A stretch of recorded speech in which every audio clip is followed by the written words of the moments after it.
Le repas du soir doit être un peu plus léger parce qu'on va se coucher, qu'on va pas avoir beaucoup d'activité.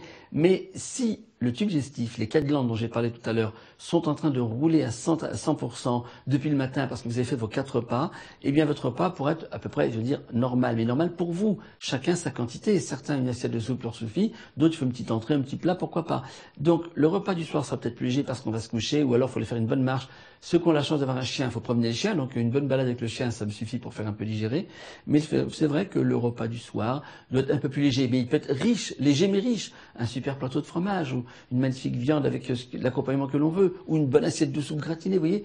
On mange ce que l'on aime avec moi, mais peut-être, c'est vrai, peut-être un petit peu moins le soir, puisque on va se coucher. Et je profite de cette question pour dire que quand on mange comme je demande de manger, 4 fois par jour, en 4 repas, espacer d'un minimum de 3 heures pour que la partie mécanique puisse se faire, eh bien, on peut manger le soir et aller se coucher après. Vous voyez, ce mythe, faut manger mais pas se coucher tout de suite, les glandes ne t'enverront pas. Si elles travaillent depuis le matin, parce qu'on les a fait travailler en mangeant à ce rythme naturel que j'ai demandé de faire, mangeant 4 repas différents, à la bonne quantité la sienne, espacé d'un minimum de 3 heures, et une bonne quantité la sienne, eh bien, je pense que on peut donc manger le soir, même tard, même souper à 22-23 heures, et puis aller se coucher. Si on a mangé à la bonne quantité, celle que l'on devait manger, on peut se coucher directement derrière.